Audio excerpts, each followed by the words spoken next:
In every cycle, there's a seat of learning called Jerusalem. When I say cycle, back in my other videos, when I showed you the precession of the equinox, this is the cycle I'm talking about. 25,920 years it takes to make that full circumference. Jerusalem is the seat of learning. We're going to start from Atlantis, the fifth cycle. Atlantis was the seat of learning in the fifth cycle. Atlantis, aka North America. After Atlantis, the secrets were sent to Egypt, Kem.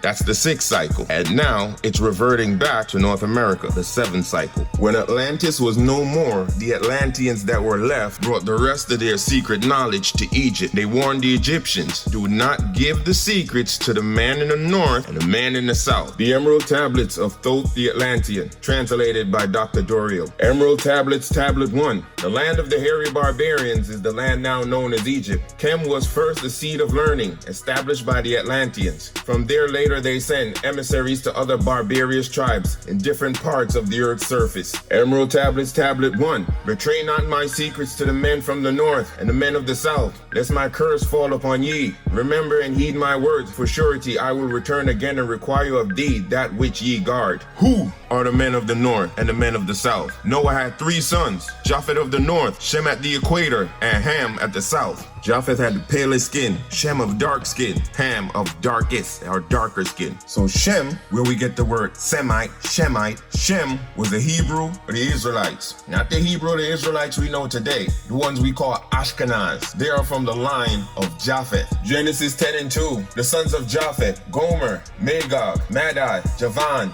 Tubal, and Meshach and Tiras. Genesis 10 and 3, and the sons of Gomer, Ashkenaz, Ripath, Togarma. So now this is the King James Bible from the 1500s. It has the line of Japheth. So as you can see here, you have Japheth at the top. You go towards the left, you have Gomer. Son of Japheth is Gomer, and the son of Gomer is Ashkenaz. So these Ashkenaz Jews are seeds of Japheth, and they say they're Semites, but you cannot be a Semite if you're from Japheth. You have to be a Shemite to be a Semite. Why is that important?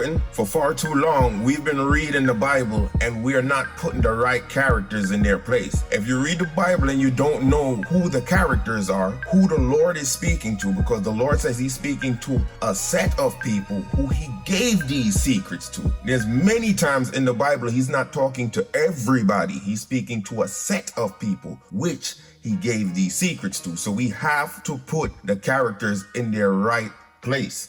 So who was Thoth the Atlantean speaking to when he engaged these men? I got a book called The Great Initiates by Edward Shore. The black race, which succeeded the southern red race in the rule of the world, made its principal sanctuary in Upper Egypt. The name of Hermes, Thoth, that mysterious first initiator of Egypt. Well, the next question would be, so who's the red race? Well, we're going to take it from the book of the Freemasons. They say Adam, the name of the first man. The Hebrew word signifies man in a generic sense. The human species collectively, and is said to be derived from Adama, because the first man was made out of dust from the earth, or Adam, to be red in reference to the ruddy complexion. Now the name Adam has various meanings in the Bible, but when it pertains to the first man and the complexion, this is what it means. The first man, the red man, and every race, colored race after that was derived from Adam, the red man. So the black race succeeded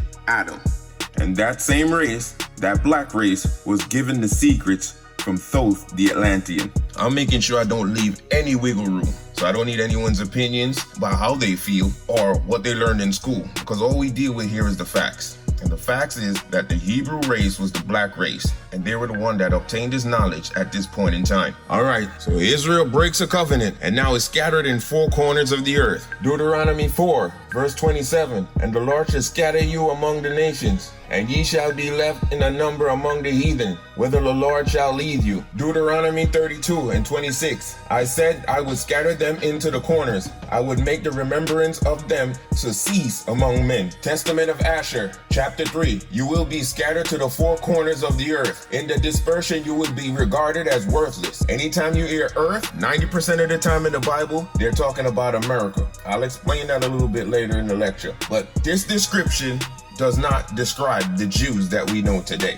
This description only describes one type of people on planet Earth today. It's the same thing. Now, Jerusalem is moving back to America, and at this point, the main figure is King James of England. He writes his Bible, and the first place he sends it to is America. Why? Because the Bible is a book of prophecy of America. King James, being a line of Shem, a steward, he knew the prophecy that America was the new Jerusalem. In the Bible, America is coded in various names. Code names like Turtle Island, Egypt, Earth, Eagles, and when they're talking about the Jerusalem of America, they use Babylon, Amorites, Assyria, or Asia. So for example, 90% of the times you hear the word Earth in the Bible, it's talking about America. So if you Wikipedia Turtle Island, it says Turtle Island is a name for Earth or North America, used by some of the indigenous people. Turtle Island, Native American folklore, a name used by several Native American cultures to refer to North America or the earth in general. Now I can hear y'all now. How is King James a Shemite and he's over there enslaving other Shemites? Yeah, the rabbit hole gets deep.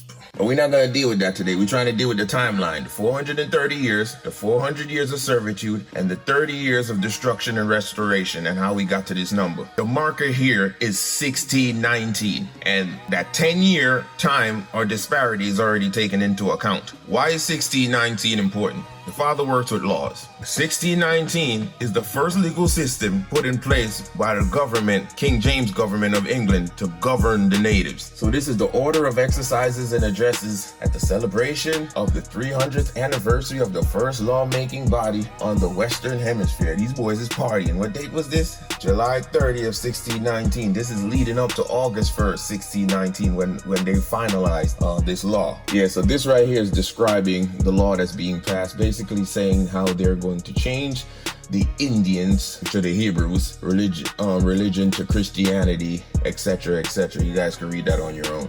This is Verrazano's voyage along the Atlantic coast of North America.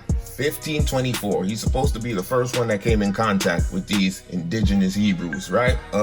He's the one they named the Verrazano Bridge after. And what did he say? The first landing and its first indigenes. What did he say they look like? He said they are of dark color, not much unlike Ethiopians. Okay, so now we know they're black, but we don't know they're Hebrew. Okay. When they return home from victories over the enemy, they fling the triumphant long Yo-Hey-Wah, ascribing to the victory according to the religious customs of the Israelites, who were commanded always to attribute their focus in war to Jehovah. Think I could rest my case here? Yo-Hey-Wah, Yahweh. Sounds a lot alike, don't it? So once that first law in 1619 was passed, the clock starts to tick. Exodus 12, verse 40. Now the sojourning of the children of Israel who dwelt in Egypt was 430 years. Genesis 15 and 13. And he said unto Abraham, know for surety that thy seed shall be a stranger in a land that is not theirs, and shall serve them, and they shall afflict them for 400 years. Okay, out of that 430 years you will be afflicted. And also that nation whom they should serve, I will judge. And afterwards they will come out with great substance. That extra 30 years is the substance, the destruction and the restoration. Why the plague is going on today and all these things are going on today? Because we're in that last 30 years, that destruction and restoration. Okay, this is what we call the arts. This was taught to me by an initiate. Now I'm teaching it to you. I can't tell you there's 30 years destruction and restoration remaining where we're at right now without explaining it to you with the art. Now, you had 430 years sojourning in the wilderness. 400 of those years was under servitude. 30 years is for the destruction and the restoration. We're in this 30 years now. Now, when you calculate in time, you have to know there's 2 times running at the same time. 360 heavenly or solar days. And then we have 365.25 to be exact, man, or what we call lunar days, because we use the lunar calendar. As we said, the clock starts to tick on August 1st, 1619. So now we're going to do lunar first. August 1st, 1619 plus 400 years lunar equals August 1st, 2019. As you can see, the plague start right after this date, going into 2020. Now, we're going to go on the solar days. August 1st, 1619 plus 144,000 solar days equals October 30, 2013 solar. That time is off because they changed time. Leviticus Leviticus 25:10, and ye shall hallow the 50th year, and proclaim liberty throughout all the land unto the inhabitants thereof. It shall be a jubilee unto you,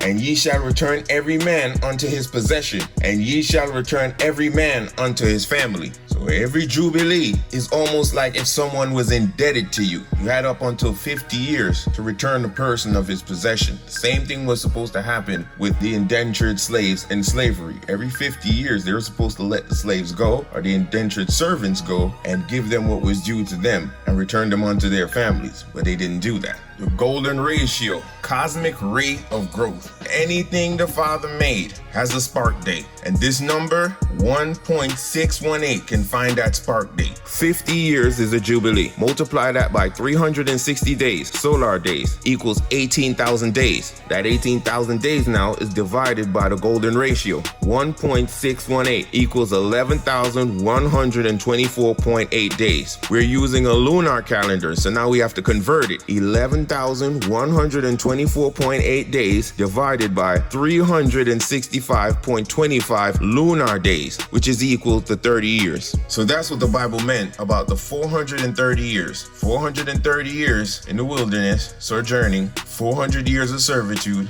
and 30 years of destruction and restoration. We're in the destruction and restoration half right now as we speak. So all these plagues and calamities are not by accident. Everything is timed, and everything is timed by law.